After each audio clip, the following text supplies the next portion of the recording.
میرے عزیز، کچھ لوگ ایسے ہیں جن سے عذاب قبر ہوگا ہی نہیں۔ میرے رسول کریم صلی اللہ تعالی علیہ وسلم نے ارشاد فرمایا کہ جو اللہ کے رستے میں شہید ہو گیا، یہ سنن نسائی میں موجود ہے، اسے عذاب قبر نہیں ہوگا، بلکہ ایک حدیث میں تو فرمایا حساب کتاب بھی نہیں ہوگا، اللہ بغیر سوال جواب کے جنت عطا فرما دے۔ کچھ لوگوں کو لوگوں کی بخشش پہ بھی مسئلہ ہی بنتا ہے کہ کوئی بخشا نہ جائے۔ اور ایک صاحب کہہ رہے تھے جی یہ کیا معاملہ ہے کہ جمعے کو بندہ مر گیا یا فلانا ہو گیا تو اس سے حساب کتاب نہیں ہوگا، اتنے بڑے جرم لوگوں نے کہ اتنے پاپ، اور جمعے کو مر گیا تو بخشا جائے گا۔ تو میں نے کہا جرموں کا بھی اسے حساب اللہ لے لے گا، لیکن میاں حساب کتاب کی ڈیوٹی نہ اللہ کی ہے تو بہتر یہ ہے کہ اسی کے ہاتھ میں رہے، تو نہ اپنے ہاتھ میں لینے کی کوشش کر۔ سنن ترمذی کی حدیث۔ ہمیں پتہ نہیں کیا مصیبت ہے، ہمیں پتہ نہیں کیا مسئلہ ہے۔ ایک جنازے سے میں نکلا، آپ یقین کریں کبھی کبھی کلیجہ پھٹ جاتا ہے۔ میں ایک جنازے سے نکلا تو میرے ساتھ ایک بندہ جنازہ پڑھ کے نکلا تو کہنے لگا جی پیر صاحب دیکھیں آج کتنی دنیا آئی ہے، حالانکہ یہ بندہ اس طرح کا تھا، اس طرح کا تھا، اس طرح کا تھا۔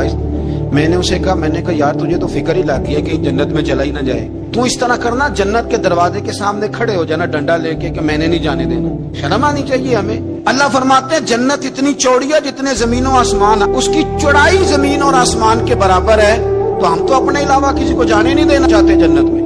وہ بس کریں، جنت خدا کا فضل ہے، اور اللہ فرماتے ہیں میرا فضل میں جسے چاہتا ہوں عطا کرتا ہوں۔ یہ سنن ترمذی کی حدیث، اور اس کے راوی حضرت عبداللہ ابن عمر رضی اللہ تعالیٰ عنہ، نبی پاک علیہ السلام نے فرمایا جو مسلمان جمعے کے دن یا جمعے کی رات کو فوت ہو، اس کو اللہ تعالیٰ قبر کی آزمائش سے محفوظ رکھتا ہے۔ جو جمعے کی رات فوت ہو جائے یا جمعے والے، یعنی جمعے رات اور جمعے کی درمیانی رات چلا جائے یا جمعے والے، تو اللہ اسے عذاب قبر سے، تو میرے عزیز جو بندہ شہید ہو اس سے عذاب قبر نہیں ہوتا، جو آدمی جمعے کے دن یا جمعے کی رات چلا جائے اسے بھی عذاب قبر نہیں ہوتا۔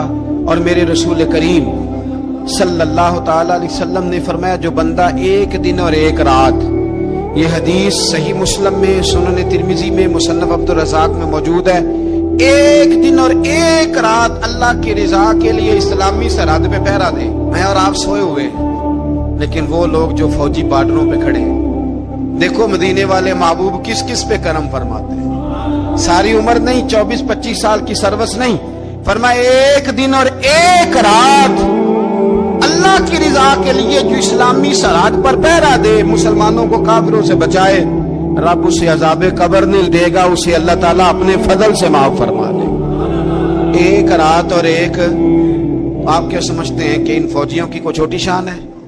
ان کا کوئی چھوٹا مرتبہ ہے؟ ایک دن اور ایک رات اگر یہ پہرا دیں تو اللہ انہیں اتنا انعام عطا کرتا ہے۔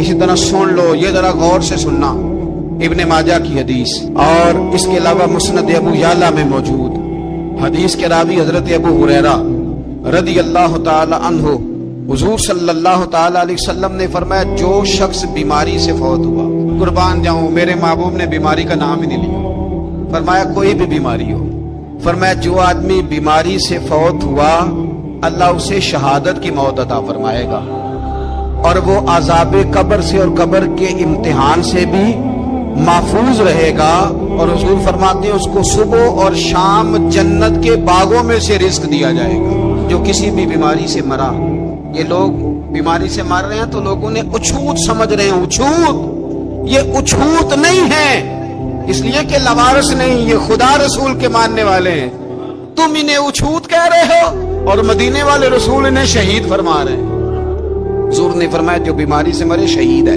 وہ قبر کے عذاب سے محفوظ رہے گا اور جنت کے باغوں میں سے اللہ رزق دے گا۔ لوگ کہتے ہیں دیکھو جی بڑا تانگ ہو کے دنیا سے گیا ہے، تو اس بندے کو بھی عذاب قبر نہیں ہوتا۔ اسی طرح جو بندہ سورہ ملک پڑھتا ہے، سنن ترمذی میں حضرت ابن عباس سے روایت ہے کہ حضور صلی اللہ علیہ وسلم کے ایک صحابی نے ایک جگہ خیمہ لگایا تو وہاں سورہ ملک پڑھنے کی آواز آتی، کوئی بندہ پڑھنے والا نظر نہیں آتا تھا۔ جب حضور کی بارگاہ میں عرض کیا تو فرمایا وہاں قبر تھی اور قبر کے اندر بیٹھ کے میرا صحابی سورہ ملک کی تلاوت کر رہا تھا۔ اگر ہمیں خسرہ نمبر یاد ہو جاتا ہے نا اپنی جگہ کا، اور ہمیں پتہ ہوتا ہے کہ میرے والا حصہ کتنے کروڑ کا ہے، اگر ساری کہانیاں ہمیں یاد ہوتی ہیں تو سورہ ملک بھی ہمیں یاد ہو سکتی ہے۔ موبائل پہ اس کو ریکارڈ کر لیں، پھر اس کو سنیں، کبھی بھی سورہ ملک میں، اور ہمارے سلسلہ عالیہ میں تو سورہ ملک وظیفہ ہے، ہمارے الوظیفۃ الکریمہ میں اعلیٰ حضرت نے لکھا ہے کہ رات کو سورہ ملک اور سورہ یاسین کے بغیر سونا نہیں۔ سورہ ملک اتنی شاندار سورت ہے کہ نبی پاک صلی اللہ علیہ وسلم نے فرمایا یہ قیامت کے دن اللہ کی بارگاہ میں ناز سے جھگڑا کرے گی اور کہے گی اے اللہ، یا تو میرے پڑھنے والے کو جنت عطا فرما یا مجھے قرآن پاک سے علیحدہ کر دے۔ تو رب کریم پھر اپنے فضل سے پڑھنے والے کو جنت عطا کرے گا۔